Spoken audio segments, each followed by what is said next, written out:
আহ, আজকে আপনাদেরকে দেখাবো অর্থাৎ কীভাবে একটি বেডরুম রেন্ডারিং আমরা সুন্দর একটি ডিজাইন করছি বেডরুমে সিম্পলের মধ্যে একদম আমরা লেদার অপশন এখানে ব্যাক হেড যেটা আছে বেডের ব্যাক ওয়ালে যে হেডটা আছে অর্থাৎ ব্যাক ওয়ালের ডিজাইনটা আমরা এখানে লেদার হোয়াইট কালার একটা লেদার ইউজ করছি এবং আমরা গোল্ডেন শিট যেটা পাওয়া যায় একটু রিফ্লেকশন গোল্ডেন শিট যেটা এটা ইউজ করছি। দেন আমরা এখানে পেন্ডেন্ট লাইট ছোটো আকারে যে পরিসরে যে লাইটটা আছে এটা ইউজ করছি এবং দেখেন যে দুই সাইডে আমরা লোভার ইউজ করছি গ্রাউন্ডিক অথবা হইতে পারে এটা রেডকের গ্রাউন্ডিক হইতে পারে বা অন্য যে কোনো টেক্সচার দিয়ে আপনি লোভারটা তৈরি করতে পারেন অথবা আমরা মার্কেটে দেখবেন যে রেডিমেড অনেক ধরনের ইম্পোর্টের আপনার সার্কল যে লোভারগুলো আছে এটাও পাবেন সেই সার্কল আমরা ইউজ করতে পারি এখানে। তো এখানে আমরা যেটা ইউজ করেন না কেন আমার মতে সার্কল দেওয়ার থেকে আপনি যদি কাস্টমাইজ করে তৈরি করেন রেডক বা অন্য কোনো বোর্ড দিয়ে গ্রাউন্ডিক টেক্সচারওয়ালা বোর্ড দিয়ে তো সেটা দেখতে এবং যখন পলিশ করা হবে লেখার পরে তখন সেটা দেখতে আরও বেটার বা সুন্দর লাগবে আর কি। তো চলুন আমরা দেখি এটা রেন্ডারিং করলে বেডরুমটা কেমন দেখায় সিম্পলের মধ্যে ছোটো একটা বেডরুম।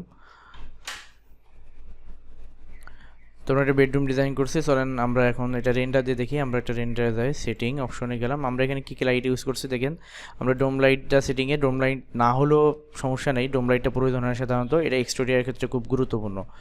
আমরা আইলস লাইট এখানে ইউজ করছি আইলস লাইট সাধারণত এখানে ইউজ করি না আগের দিনকে আপনাকে দেখিয়েছিলাম আইলস লাইট কীভাবে ইউজ করতে হয়। আমরা এখানে ইউজ করছি অনলি রেক্ট্যাঙ্গেল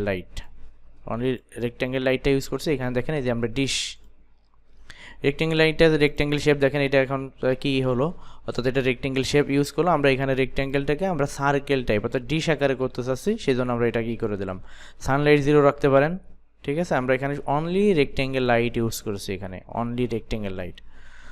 আর এইখানে দেখবেন যে ম্যাশ লাইট ইউজ করা আছে ম্যাশ লাইটটাকে একটু আমরা পেন্ডেন্ট লাইটটাতে ম্যাশ লাইট দিয়ে দিছি এটা আলোটা একটু বেটার আসে হিডেন লাইটের ক্ষেত্রে অনেক বেটার আসে আর কি ইমিসিভ লাইটের থেকে এটা বেটার। চলুন আমরা ধরো একটা রেন্ডার দিয়ে আমরা যে রেন্ডারটা কেমন হয় আর কি আমরা এখানে আরটিএক্স গ্রাফিক্স কার্ডের রেন্ডারটা দিব সাধারণত আউটপুট ওকে ঠিক আছে। চলুন আমরা একটা রেন্ডার দিই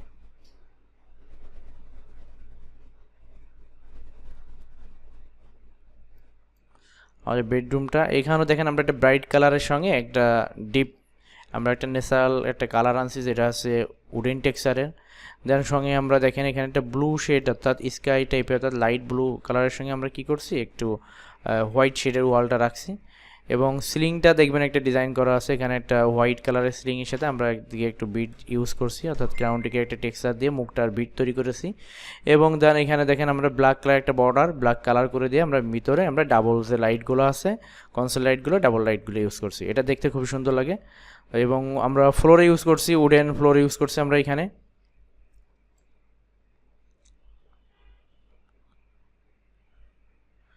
কার্পেট দুই সাইডে সাইড টেবিল রাখছি এবং আমরা এখানে একটা টেবিল রাখছি অনেক সময় রিল্যাক্সেবলের জন্য বা কোনো কিছু রাখার জন্য বা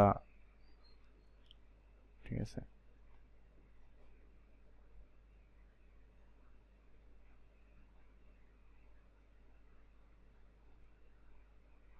লেদার ইউজ করা এখানে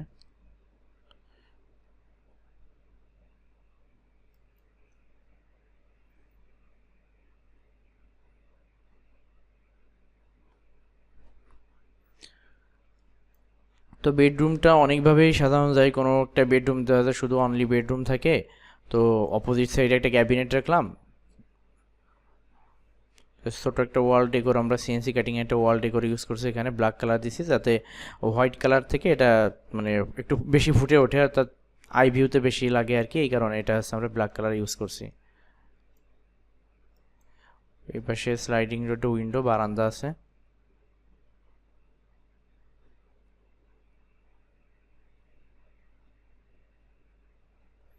আমাদের এখানে গোল্ডেন কালার ইউজ করছিলাম কিন্তু এখানে একটা মিস্টেক গেছে আমরা এখানে গোল্ডেন কালারটা দিয়ে নিব আমাদের গোল্ডেন কালারটা এখানে দেওয়া আছে এই যে গোল্ডেন কালারটা আমরা এটাকে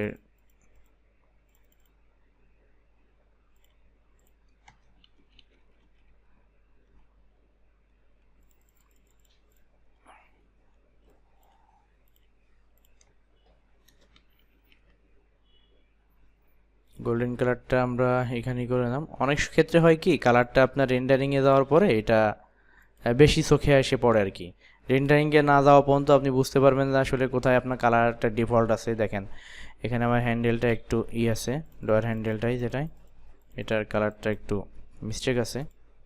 আমরা এখানে গোল্ডেন যেটা আছে আমরা এটা দিয়ে দিব। এটা বিভিন্ন কালার দিয়ে রিফ্লেক্ট দিয়ে আর কি গোল্ডেন কালারটা বা গোল্ডেন শিটগুলো আপনি তৈরি করতে পারবেন। তো চলুন আমরা আবারও রেন্ডার দিয়ে দেখি কী অবস্থা হয়।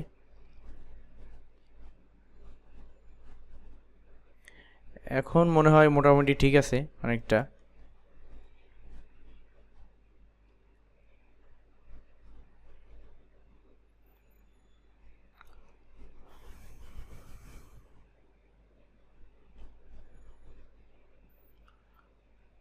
তো প্রত্যেকটা মানুষের অর্থাৎ জীবনধারার প্রতিটা ক্ষেত্রে দেখা যাচ্ছে চাহিদার সঙ্গে সঙ্গে তাদের প্রত্যেকটা মানুষের শখের চাহিদাটাও বৃদ্ধি পাচ্ছে। সেক্ষেত্রে এখন মানুষের সবথেকে বড় চাহিদা দেখতেছি, অর্থাৎ তার বাড়ি করার প্রত্যেকেরই একটা প্ল্যান থাকে যে আমি একটা সুন্দর একটা স্বপ্নের বাড়ি তৈরি করব, বা একটা বাংলো তৈরি করব, বা সেক্ষেত্রে হতে পারে কটেজ টাইপের যে বাড়িগুলা বা ডুপ্লেক্স। সেক্ষেত্রে মানুষের প্রত্যেকের একটা চাহিদা আসতেছে এই বাড়িটা তৈরি করার সঙ্গে তার রুমটাকে একটু ডেকোরেটিভ করবে, সেটা বেডরুম হোক প্রতিটা ক্ষেত্রে হোক, সেটাকে সবচেয়ে বেশি করতেছে। তো ব্যাক ওয়ালে আপনার অনেক ধরনের ডিজাইন ক্রিয়েট করা যায়। সেক্ষেত্রে আমরা ধারাবাহিকভাবে বিভিন্ন রকম ডিজাইন, বেডরুম হোক বা অন্য আদার্স যে কোনো রুম হইতে পারে সেটা হোক, বা আমাদের ইন্টেরিয়র ক্ষেত্রে অফিস ইন্টেরিয়র বা এভরিথিং আমরা করে থাকি ইন্টেরিয়রটা। তো এখানে দেখেন এটা রিফ্লেক্ট গোল্ডেন কালারও তো একটা রিফ্লেক্ট এখানে দেখা যাচ্ছে আর কি। তো এই মার্কেটটা দিন দিন খুব বড় হচ্ছে আর কি, ইন্টেরিয়র মার্কেটটা দিন দিন খুবই ধীরে ধীরে খুবই বড় হচ্ছে। তো রেন্ডারিং হতে থাকুক, আমরা একটু অপেক্ষা করি।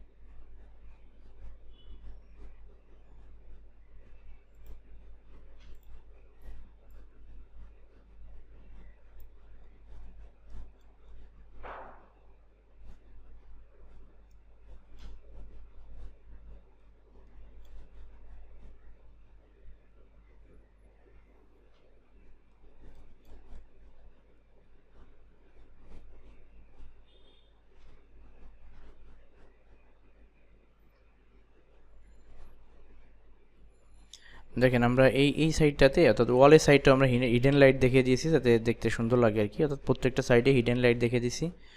তো এটা সুন্দর। বেডরুমের কারণে আমরা উপরে আর অফ হোয়াইট, অর্থাৎ আমরা এখানে যে কালার যেটা আমরা এটা ইউজ করি না, এখানে হোয়াইটটাই রাখছি আর কি।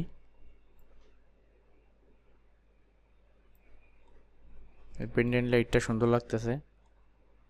রেন্ডারিং এখনও ক্লিয়ার হয়নি, রেন্ডারিং সম্পূর্ণ হলে এখানে এটা এতে কেটলির মতো যে আইকনটা দেখতে পাচ্ছেন এটা সম্পূর্ণ সবুজ হয়ে যাবে আর কি।